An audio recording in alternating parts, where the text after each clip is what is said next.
Lukas lived immersed in the chaos of Vienna, a city that never seemed to rest. His life, like that of the city, was in constant motion. Between orchestral rehearsals, concerts, and tours, he had made music his world. He played the violin in the most renowned orchestra in the city, a position that many would have envied. However, what once made him feel alive now left him exhausted, empty. Something inside him was broken, and although he didn't want to admit it, he knew that technology was responsible. Want to know how Lukas deals with the chaos of technology?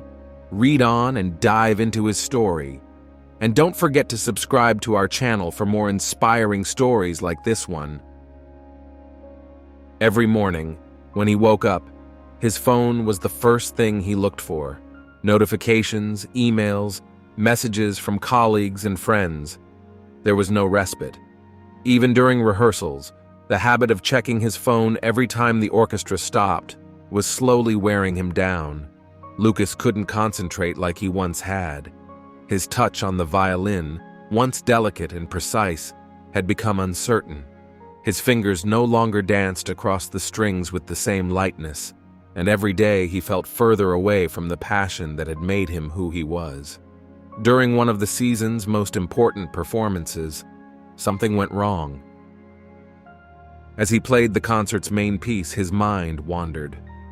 A thought, a sudden distraction, an unread email that came back to him, and his hands made a mistake.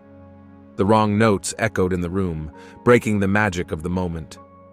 Lukas tried to recover, but he knew that the damage had been done. He felt the eyes of his colleagues on him, the conductor glaring at him. For the first time in his career, he felt like a failure.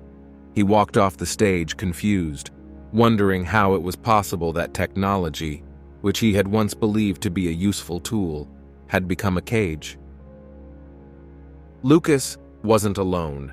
A young musician, Alex, had recently joined the orchestra as an apprentice. Alex, with his freshness and natural talent, reminded Lukas of his own early years. However, there was one big difference between them. Alex seemed more interested in his social media than his violin. During breaks, he never missed an opportunity to scroll through his Instagram feed or check his messages. Lukas watched him, and in Alex, he saw an amplified version of his own problem. Do you struggle with the distractions of technology? Let us know in the comments how you manage your concentration. One day, Lukas decided to approach him. "You know, Alex," he said as he put away his violin, "music requires all of our attention. If you let your mind be divided, you'll never be able to truly play." Alex laughed, looking up from his phone screen. "Yeah, sure, but you know how it goes. You have to be connected all the time, especially in this industry. Otherwise, they forget you." Lukas nodded, realizing how deep the trap was that he too had fallen into. In the days that followed, Lukas began to reflect on those words. He had always thought that constant connection was a necessity, but now he realized how destructive it had become. Music had been his refuge, his sacred space, but now technology was taking him away from it. And the same thing was happening to Alex, and probably to many other young artists. One day, Carl, an old friend of Lukas's who had left the music world to become a meditation teacher, invited him into his studio. "You know," Carl said with a calm smile, "music is the perfect metaphor for presence. Each note exists only in the moment it is played. If you are not in the moment, you miss the essence of the music itself." Lukas nodded, feeling the words resonate within him. That night, for the first time in years, he decided to turn off his phone. He sat down with his violin and started playing, not to prepare for a concert, not to impress anyone, but simply to feel the music. Each note was a breath, a moment of peace. And as he played, he felt the weight of technology dissolve, at least for a little while. If you too feel the need to disconnect from technology, try taking a conscious break and reconnecting with yourself. Discover how liberating it can be. But Lucas's journey wasn't over yet. A great opportunity presented itself shortly after, an offer to play with a prestigious international orchestra on tour. It was the opportunity every musician dreams of. But just when he was supposed to confirm his availability, a careless mistake struck him again. Due to a poorly managed commitment in his digital calendar, Lukas missed the deadline to accept the offer. He realized, with a lump in his throat, that his inability to handle technology was not only affecting his music, but was also taking away his opportunities. Despite the disappointment, Lukas did not give up. He decided to turn this defeat into a moment of reflection. He continued to practice mindfulness, not only in music, but also in his daily life. He stopped using his phone as a constant distraction and learned to recognize the value of concentration.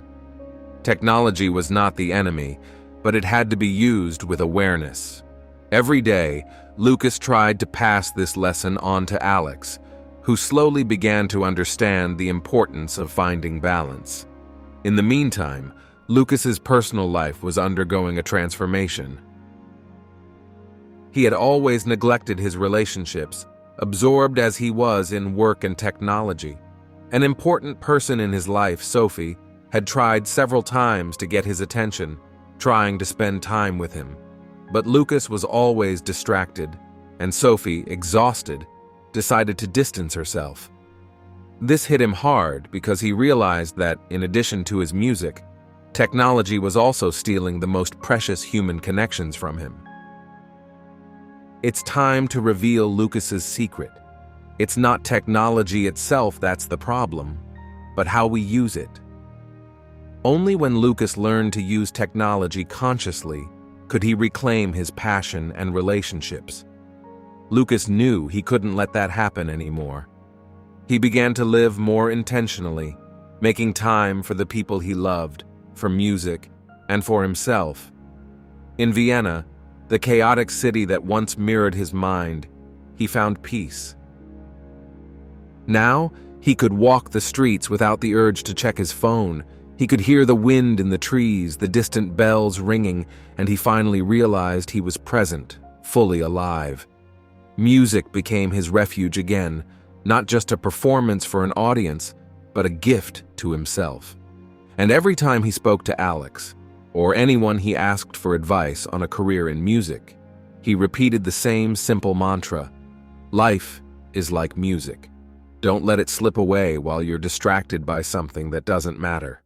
Live in the moment, and don't let technology steal the essence of who you are. If you found this story inspiring, subscribe to our channel for more deep thoughts, and share how you're balancing technology and real life in the comments.